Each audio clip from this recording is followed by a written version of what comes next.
On the Big Island, people are pulling together in crisis to serve. Families that didn't know other families are helping those families.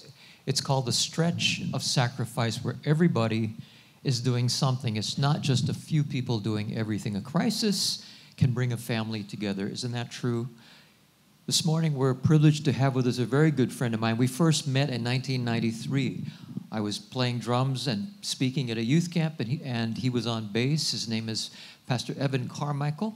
He pastors Arise Church, one of the most impactful churches, in my estimation, on the Big Island. His father actually pastors more into the epicenter of where the activity of the eruption happens. And he built a new building. The lava was approaching it. You'll hear about it at the end of the message today.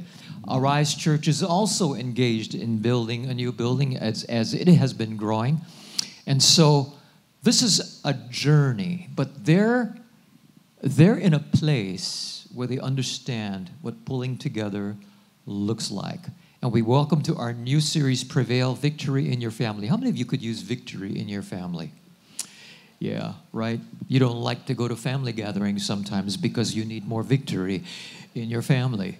Well, I want you to welcome Pastor Evan Carmichael and his mini-me, Jaron. Would you stand to your feet, because this guy has done yeoman work on the Big Island.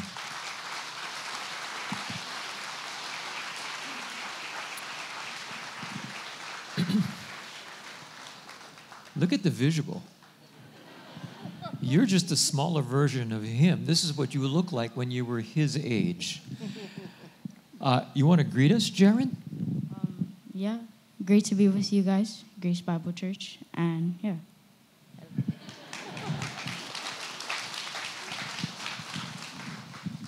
Golden State versus Cleveland. Tell us the real story, because Pastor Kalai had lost his mind earlier. Golden State's good. You may be seated. Everybody say, "Go Warriors." See, Kalai, I told you I'd get you back. I just got to say this, because I'm going to slip out to Cityside right after this. The church looks more like Golden State, where everybody plays. You don't want a church that just depends on a LeBron doing everything. Just saying. Pastor Evan, it's been quite a journey over years, and your pants look like you hit the lava. I just made it out. Just made it out. Go for it, man. Hey, great to be with you today here at Grace Bible Church. You guys are a great church, known around the world. I love Pastor Norman. As he mentioned, it was 27 years ago when I first met him. I was still in high school, and I met him at a youth camp, and he's just been a great... I've watched him from afar. We kind of drifted, but in the last couple of years, we've been able to reconnect, and I love him, appreciate him, and there's nothing I wouldn't do for Pastor Norman. And you know what? There's nothing Pastor Norman wouldn't do for me. And for the last 27 years, we've been doing absolutely nothing for each other. And it's been wonderful, wonderful. But I just really do appreciate, he's that apostolic covering on his life, and speaking not just only into this church here, but in churches around the world, and even in Hilo, and speaking into our church. And more importantly, I really appreciate him, just speaking into our life, my children's life, and connecting with them, and him and his wife, Faye. They're just prayers for us that we value so much. But hey, come on, can we just put our hands together and thank the Lord for the leaders, the father, mother of this house. You guys are blessed here with your pastors, and really, really appreciate them. Real quick about myself, I was actually born here, born in Waihawa, and my parents are both from here. And then the last place we lived was in Palisades before we moved to the Big Island. And being there, I remember both of my grandmothers are actually Japanese. How many of you got a Japanese grandmother? Anybody here? Yeah, some of you. So Japanese. I still remember my Japanese grandmother, and she used to tell me, she always used to tell me who I couldn't marry and who I needed to marry, and she would always tell me this. I'm not going to talk about the couldn'ts, but let me tell you who she said I could. She'd always look at me and go, "You marry Japanese. Marry Japanese. Evan, I want you to marry Japanese. How many know that's a lot of pressure for a 5-year-old? 5-year-old. 5 years old, grandma telling me, marry Japanese. And long story short, guess what? I married a Japanese person. So I'll show you a picture of my wife real quick. This is my wife, Shinobu. She's from Japan. We've been married. Next month, we make 19 years of marriage. And I can honestly say it's been the best 19 years of Shinobu's life. And just so glad I can be a blessing for her there. But 19 years, we've had 3 kids. Let me show you our 3 kids. Our son, Zane. My daughter, Melody, and of course, you guys met Jaren, and so we have our 3 blessings there, and we love our kids, and really, how many know kids make you better parents? Sometimes you think God is working on their testimony when you realize He's working on your own, and that's where we've been on that, when you got 3 teenagers, and all the parents with teenagers say, did you see how, pray for those parents? Did you hear that? I was like, amen. Amen. We're going to have special prayer for you. All over here, all teenager parents, we're all going to stand here and cry together after service. All right. Anyways, I'm from the Big Island. As Pastor Norman mentioned, we've been on the center of the news because of the volcanic eruption. And it's beautiful and it's sad all at the same time to see nature. And I actually got up close last week. We have a picture here. I took this picture. We were right by the vent. We were actually, I realized, in such a dangerous place. Remember the guy who got hit and half of his leg? We were between his house and that vent. And after I realized that, but we lived. And we got this picture, and it was just incredible to see it. But the tragedy of it all are the people that have lost everything, people that have lost their homes and their dreams. And this picture actually was taken last night. A friend of ours was actually in the helicopter here, and you can see this was the flow coming down. That's Kapoho. If you're familiar at all, Champagne Pond is on the right side, which would be so sad to lose Champagne Pond. And it's just coming down and covered the Green Lake. Green Lake is gone, if you've known Green Lake. And everything is just changing. And it blows my mind to see the destruction that's happening. If those of you that have been praying, thank you so much. The prayers are always appreciated, and I know that they're going to have an opportunity after this to give to helping those. I think a big need's going to be rebuilding and getting housing for people and in all the transition. And so, of course, that's great that we're going to be able to partner with other organizations there to do that. I was actually on Oahu when it started erupting a couple of weeks ago, and it just blew my mind. You know, I grew up on that side of the island. I grew up going into Leilani Estates, Poiki, Kapoho, multiple times. I mean, that was just kind of where we'd go to hang out. I would have never imagined that lava would be covering. I wouldn't have imagined that people would have lost their houses there whenever we drove down. We would see the old lava flows, but again, I would have never thought, at least in my lifetime, that it was something that could happen. Although, now that I think about it, maybe we should have been a little more alert. Because the reality is they built Leilani Estates and these places basically kind of on a fault line. On a fault line. When you saw the fissures that opened up, it was in a straight line. And it's that line. And that's where it was. 1955, there was an eruption there before. And we should have been more attentive to the possibilities of what could happen.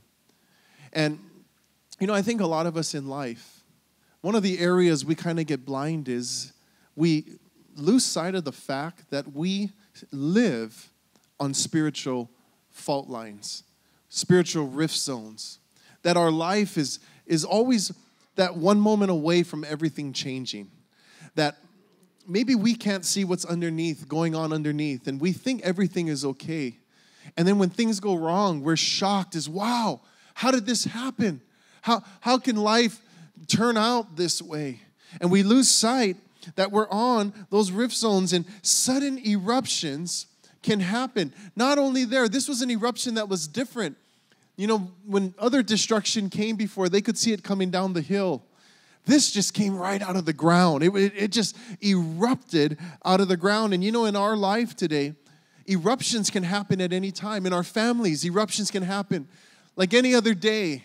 We think it's going to be okay. We think like everything's going to be normal, and then all of a sudden, boom, Maybe it was for you when you were a kid and your parents coming to you and saying, we're getting a divorce. In that moment, your life was changed. Maybe it was a spouse that you discovered was having an affair on you, being unfaithful. It could have been the doctor coming to you with some test results and saying, you know what, you have cancer. You have this much time to live. It could be an accident that happened and you lost a loved one.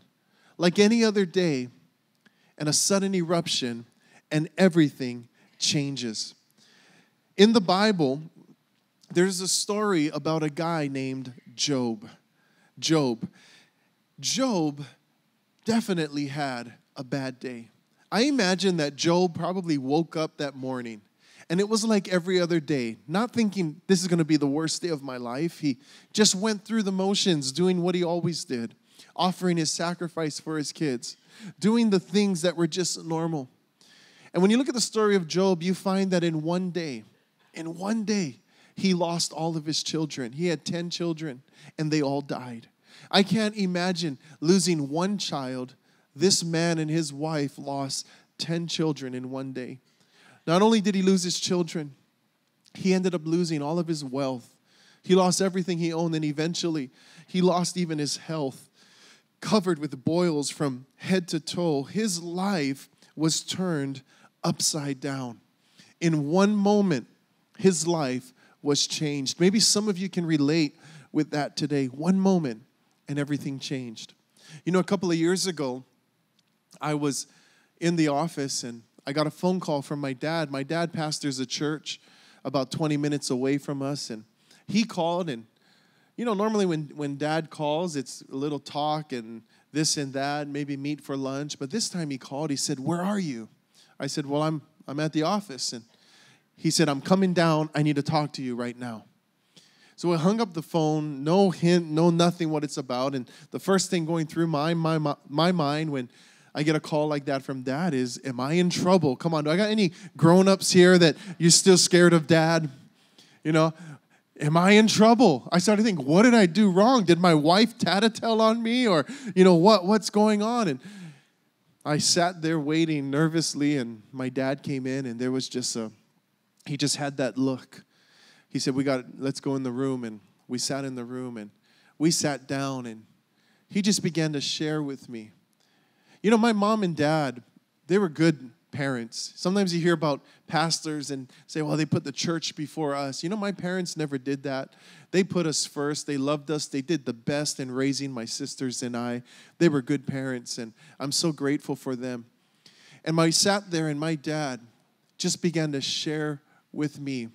In what I thought we had a great family, big family, great family dynamic, sisters and brother-in-laws and grandkids, my dad began to share with me, and the image that I had of our family fell apart.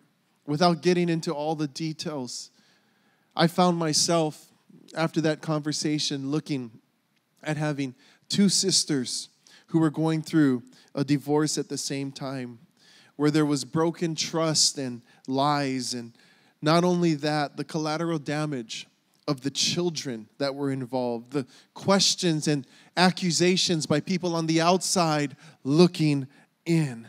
Everything fell apart in that one moment. There was an eruption that happened in our family and in our life. And I can remember as going through that journey and processing it and thinking to myself, this isn't the way it was supposed to be. This wasn't the way that our story was supposed to be written. Why is it like this? Why? Why are we going through this? Why is this happening? We had a good family. And that was me processing it from a brother's point of view. I can't imagine the weight that my mom and dad had as being the mother and the father of the family, and seeing their children and their grandchildren going through the pain. But as we went through that season, and we're still going through that season even now, not once did I ever question my parents' faith. Not once did I think my parents would turn their back on the Lord. And it wasn't because they were pastors. How many of you know there are pastors that leave the ministry every single month? Pastors that backslide and go back to the world every single month. It wasn't because they were pastors. It was because I knew they were grounded in a few principles. In fact, some of the principles that we see from the story of Job's life. And today, over the next few moments, I want to share with you some of these principles, some of the lessons that I've learned and lessons that I'm still learning. Do I got some learners here today?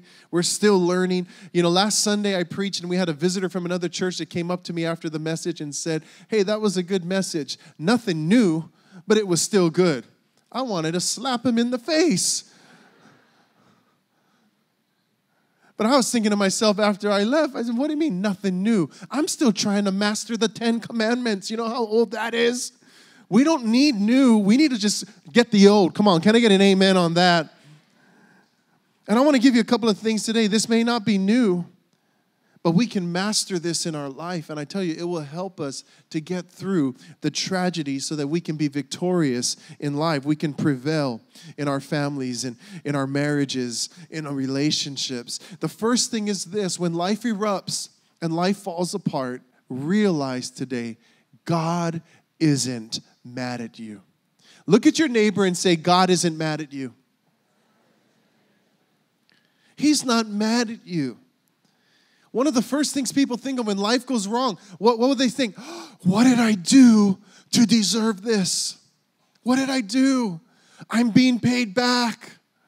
Oh, I knew I shouldn't have done that. Why did I do that? Why did I take this? Why did I say that? God is getting me back for all the wrong. Can I tell you, when we come to the cross and we receive His forgiveness, forgiven is forgiven. God has dealt with your sin at the cross of Jesus Christ. He's not paying you back. There is, you know, I used to hear this growing up. Bachi. You're gonna get it back. You do that. No. When you live life, things happen. Things happen. When you come to Jesus, it's not the absence of pain. It's His presence in the pain that makes the difference. We're still going to experience pain. We're still going to experience trial. There are going to be mountains and there are going to be valleys. You know, the devil in the story of Job came to God. And basically the devil told God, man, I'm going to mess with somebody. Give me somebody to mess with. Could you imagine if you were in God's shoes and the devil came to you and you were going to choose somebody for the devil to mess with? How many would like that job? You'd be like, I know the perfect person. My neighbor. I hate my neighbor. He comes home late every night, makes a racket, wakes me up, and then he kicks his dog as he's going in the house, and then he comes into the house and he's drunk, and he's swearing and beating the kids. Then he starts cussing out his wife, and I hear him breaking things, and his yard is a mess, and his weeds are growing into my yard. Yeah, mess with him. How many know you don't want to be my neighbor? I'll get you if you're bad. We try to think of the worst guy we know, the worst girl that we know. Yeah, get him. Satan goes to God. He goes, I want to mess with someone. Look what God says. Job 1:8. Have you noticed my servant Job? He is the finest man in all the earth. He is blameless. A man of complete integrity. He fears God. He stays away from evil. Go mess up his life. Doesn't that mess with your theology right now? Think about the book of Job. They say it's the oldest book in the Bible. It was not Genesis. Job, the first book written that's going to be put in the Bible. And it's the story of a man who does everything right, and yet his life falls apart. You know, today you can do everything right and life can still fall apart. God isn't mad at you. It's just the way life is. We face challenges. And it's a reminder to us today that God never wants us to settle in life, that there is always another level. There's always room for us to grow. When you think you got it figured out, hang on, baby, because there's another test that's coming. God isn't mad at you. He's trying to take you to another place. Say, no, he's mad at me. I haven't even heard him speak to me during this time. I remember in school, the teacher never talks during the test. You just need to finish the test. Get through it.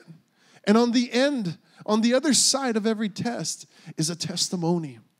And we need to learn to persevere. He's not mad at you. Get through it. Keep growing and getting to another level. Here's the second thing when life erupts. Learn to listen to the right voices. Listen to the right voices. I put this in print, his friends. Job's friends. They came and they started to give him advice. Do you realize when Job went through this, none of his friends prayed or interceded for him? They didn't pray for him. They just came and told him everything that was wrong with him. How many know you don't need friends like that? If you got friends that won't pray for you, you better find some new friends. Job was going through the worst day of his life. His friends came and they just wanted to tell, hey, this is what's wrong with you. In fact, Job's wife, she said, you know what? Just curse God and die. Curse God and die. And I'll tell you the truth, I don't blame her. I don't blame her for feeling that way. This is a mother who just lost 10 of her kids. You better believe she was upset. She was angry. But it's also a reminder that just because somebody is close to us or somebody is family doesn't mean that we listen to everything that they say. It shows us that we're all human. She was human, and we experience a wide range of emotions when we're caught in the middle of a storm. And when we're in the middle of it, we need to find the right voices that will speak life to us when we want to give up. To speak life to us when we might want to feel like cursing God and just dying. It's the right voices. Over the last couple of years, I've gone through so many trials, so many situations. I've had people tell me all the time. I've had people actually come up to me and say, you know, I'm going through this thing. I know you won't understand it because you're a pastor and you don't go through problems like this, but I've gone through this. And I just want to go, oh, hang on. You got 20 minutes? Let me tell you something right now. I go through it just like everyone else. I got to put my shoes on one at a time like everyone else. My wife yells at me just like everyone else. Just normal. Just normal. We'll go through it. We go through the struggles and we go through these things. And I was thinking about that it just shows that we're human and we need to have the right people. And when I've gone through those situations, my friends have made the biggest difference. People that will come to me, people that I can be honest with and say, man, this is what I'm feeling, this is what I said, this is what I did, and they're not there to judge me. You know what they tell me? You know, I went through the exact same thing. You're going to be okay, bro. You're going to be okay. You're going to make it. And you know, a lot of times I don't even believe them that I'm going to be okay because I don't feel that way. But you know what I find out? I'm going to be okay. They've gone through it. Find people in your life that you can be honest with and that you trust and that they've gone through it. They've made it through it. And they'll say, man, you're going to be okay. They're going to pat you on the back. Sometimes you look at your life and say, why is my life such a mess? I'll tell you why. You need new friends. You need new friends. I heard somebody say that you're going to be the average of the top 5 people that you hang out with. And I tell you, you want to elevate your life, elevate your friends. Find friends, find the right voices. And that's why if you're not in a small group, you need to get into a small group. Get into a small group. Stop waiting for it. Stop waiting till life falls apart. Get into a small group. Get into that God-centered group with people that can speak life into you. Find the right voices. There's, people can be, I'm shame. I don't want to, you're hard to make friends. Take that step of faith. Man up. Woman up. And get into that group. There's somebody in that group that needs to meet you, and there's somebody that you need to meet in that group. It's so important that we have the right relationships and the right voices, because when life erupts, those voices will make a difference in our life. Come on, can I get a small group amen here? So important that we find the right groups. Here's the third thing. Be patient. Be patient. You know the problem with that is? Nobody wants to be patient. Nobody likes waiting. In all my life of living here, I have yet to meet anyone who says, I love waiting. I love waiting. It's my favorite. In fact, I don't go to Disneyland for the rides. I go for the lines. It's so much fun. You stand there and you get to meet other grumpy people and sweat. And it's just so fun to wait. People hate waiting. It drives me nuts in my house. Every time I go to the microwave, I don't know why they do this. There's always 1 second left on the countdown timer. And I got to reset it to put my time in. And I'm up. Who opened the door with 1 second left? It was just 1 second. It's my wife. My wife does it. 1 second. I'm like, I tell her, what do you think you're doing? Disarming the bomb? 1 second? Just let it beep. Let it beep. So when I go back, I can just put my time in without having to press reset. 1 second. She's like, well, I just couldn't wait. 1 second. We don't like waiting. We don't know how to wait in this day and age. You ever go somewhere and you forgot your phone and you got to wait? You don't know what to do with yourself. You're in the doctor's lobby. You're like, why did I forget my phone? Should I make eye contact with the person next to me? It's a magazine. You have to turn the pages. Like, we don't know how to wait. And it's kind of the same way with God. We don't want to wait on God. Life falls apart. It's like, God, you got to fix this right now. How many know that God is always on time? He's always on time. I do wish that he was early once in a while. But he's always on time. And he has a plan today for our life. And patience really equates to trust. Patience is just trusting him. When you trust someone, you'll wait for them. You might be waiting for someone and they're late. You ever had that person, they're your close friend, they're late, they don't need to call, but you're going to wait until they come because you know they'll be there. I mean, something happened, but they're going to be there. You trust them. You know God will always follow through in your life. You know Job could have cursed God. He could have got angry at God. He could have said things that would have changed the course. But when you think about this, in his sorrow, he did the best thing that he could do. He didn't have a church at that time. He couldn't go online and download the latest message and be encouraged. The only thing he could do, in fact, he didn't even have the Bible. The only thing he could do was wait. And he sat there and he waited. In fact, the majority of the book of Job is Job simply sitting in his sorrow and waiting. Just sitting and waiting. Sitting and doing nothing.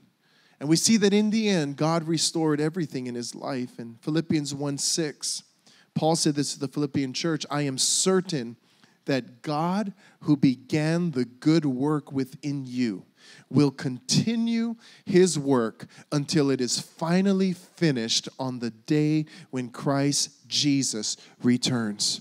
You know, today, even though you may be in the middle of your storm, I want to tell you, just wait on God. God is faithful. He hasn't forgotten you. You haven't fell off his radar.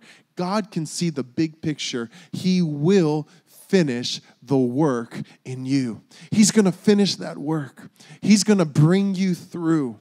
You're going to see the miracle on the other end. It may not be on your timetable. It may take longer than you think it should, but God is going to finish that work. And while you're waiting, what do I do? While I'm waiting, what do I do? What do I do? I want to tell you this, don't give up.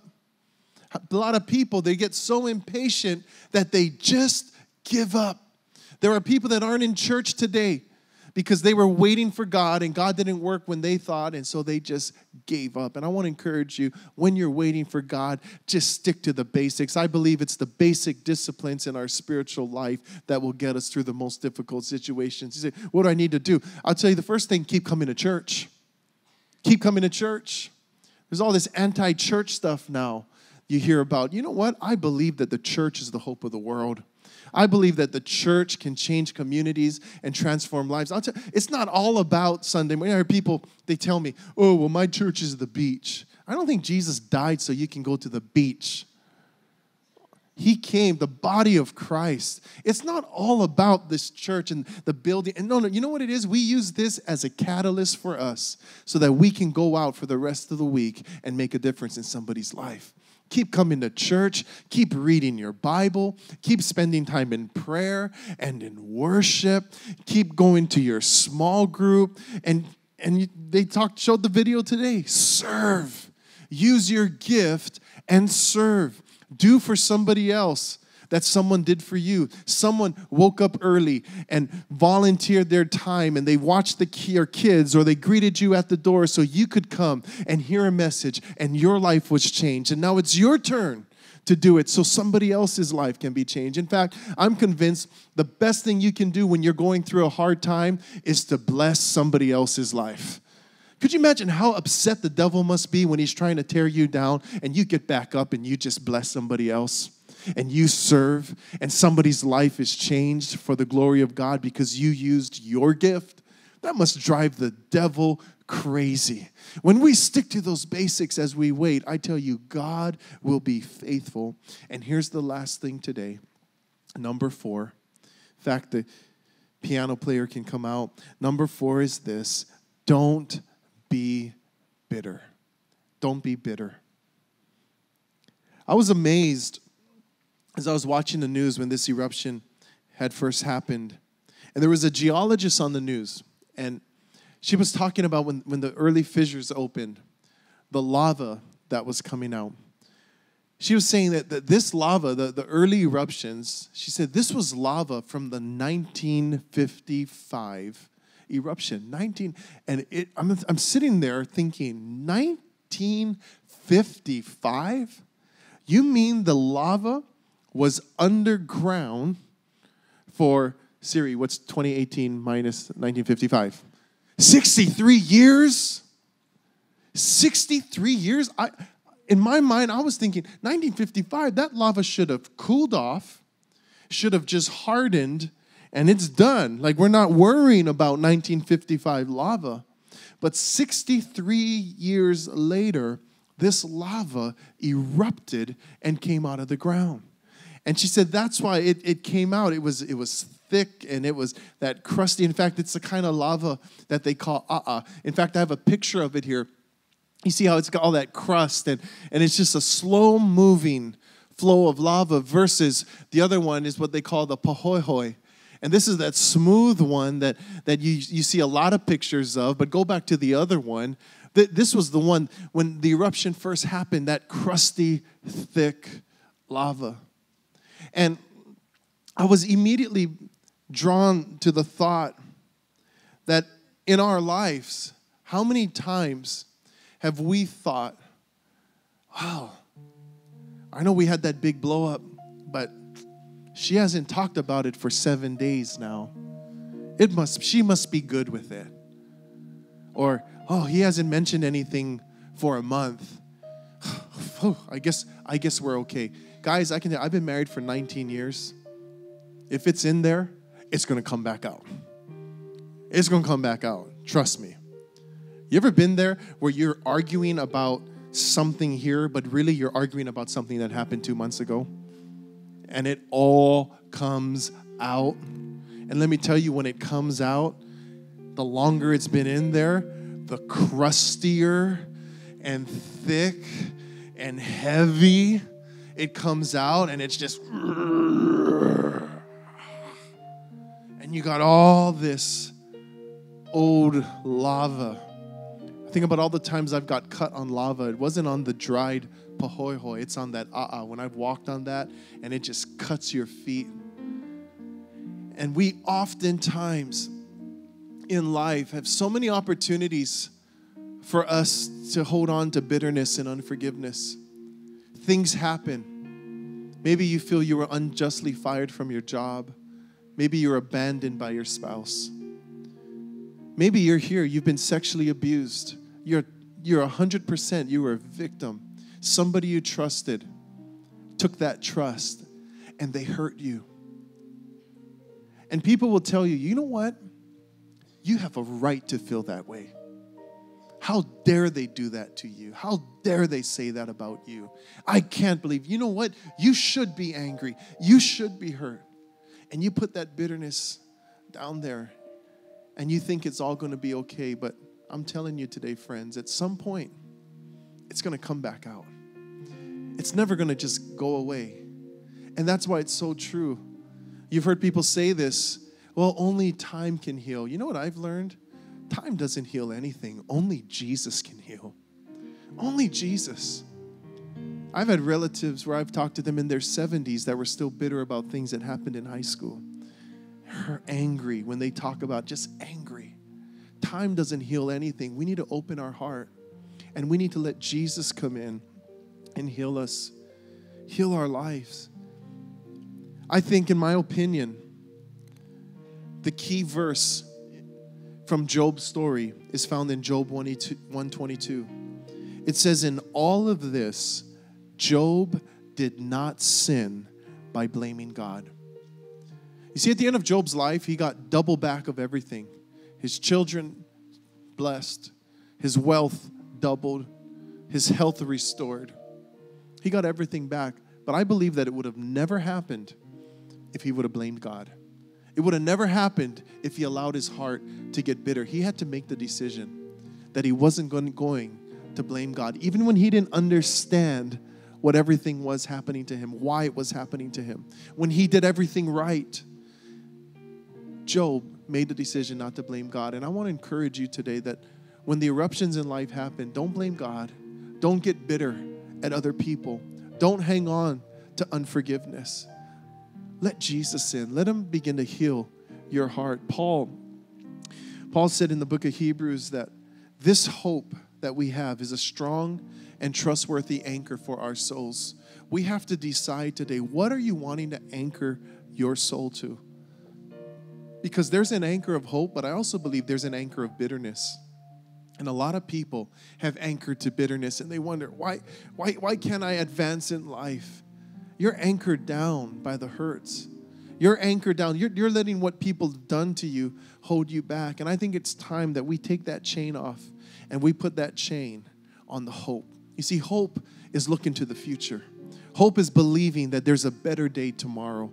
Hope is knowing that God has a plan for your life, regardless of what's happened in the past, that there's something better up ahead. And we want to put that chain on that anchor and move forward and not backwards in life.